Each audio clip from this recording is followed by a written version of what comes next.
তাই যে সীতাকে বন্দী করে রেখেছে মোর অশোক কারণে, সেখানেই কাঁদবে সীতা। সীতা কাঁদবে অশোক কারণে, রামচন্দ্র কাঁদবে সাগরের ওপর, কাঁদবে। সীতা কখনো ফিরে পাবে না। এই কাছে মাতলকে পাঠিয়ে দে।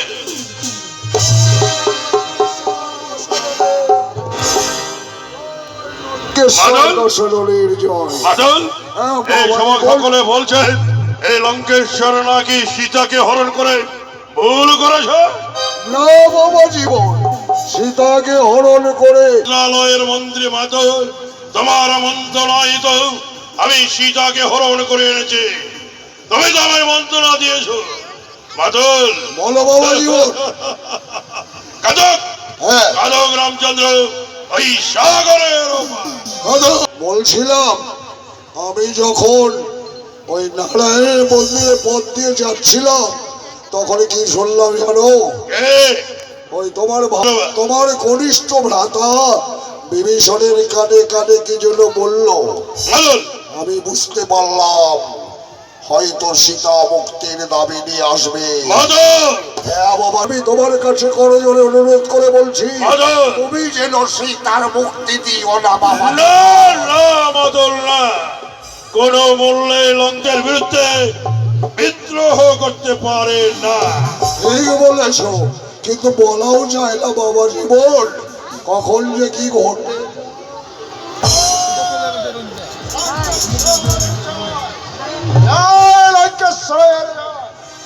বিভীষণ নারায়ণ মন্দির পরিত্যাগ করে এই রাজসভার মাঝে কেন? দাদা একটা কথা দাদা, শুনতে পাচ্ছি নারী কণ্ঠ আর্তনাদ, এর বা কিসের কারণ দাদা? কোথায় মাতা ধরিত্রী কাটছে? দাদা আমি জানি দাদা এই মাতা ধরিত্রীর কন্ধন নয়। বলো দাদা, তুই সত্য করে বলো, কে স্বর্ণলঙ্কায় কাঁদে দাদা? একান্তই জানতে চাও বিভীষণ? হ্যাঁ দাদা। এই স্বর্ণলঙ্কায় কে কাঁদে আমার কি মনে হয় জানো? জানো বিভীষণ কে কাঁদবে এই স্বর্ণলঙ্কায়? সুখে ভরা স্বর্ণলঙ্কা, শান্তিতে ভরা স্বর্ণ সীতা।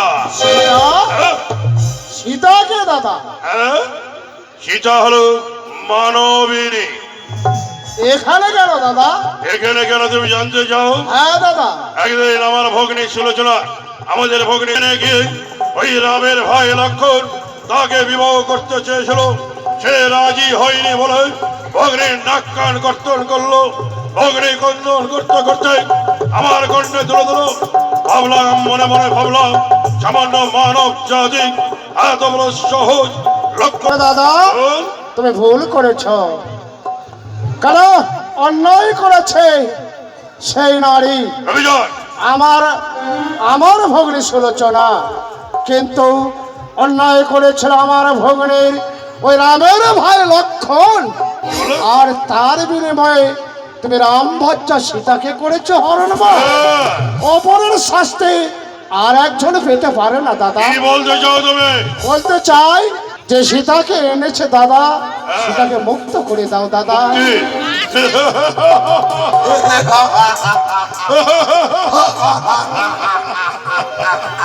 এই অনুরোধ আমাকে অনেকেই করেছে বিভীষণ, কারো কোনো কথাই আমি শুনিনি। এই রাজনীতি সম্বন্ধে কখনো রাজার কাছে আসবে না। দাদা আবার বলছি দাদা, এবার ভাতৃ কাছে কি চায় রাজ্যের প্রজারা?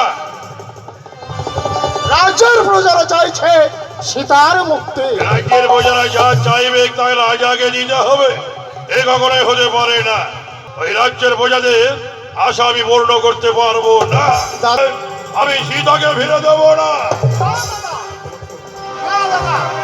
আমি সীতার মুক্ত না আনে আমি এখান থেকে যাব না দাদা। আমি চিনি দাদা, আমি চিনি আমার ভগ্নীকে, আমি চিনি আমার ভগ্নী একটা কুলঙ্কা, আমার ভগ্নী একটা ব্যভিচারিণী, আমার ভগ্নী একটা কলঙ্ক।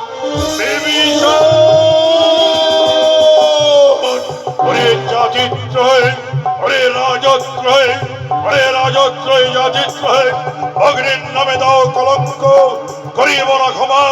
সহ্য কর, সহ্য কর, মোর পদ।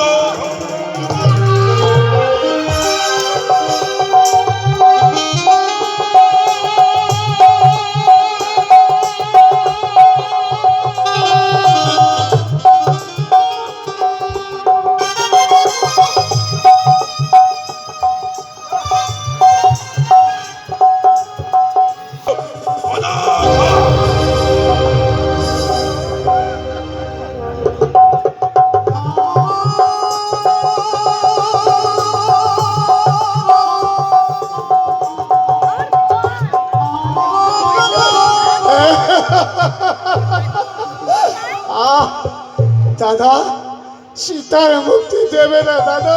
না না, দাও দাদা, দাও, শেষবারের বলছি দাদা, সীতাকে মুক্তি করে দাও দাদা।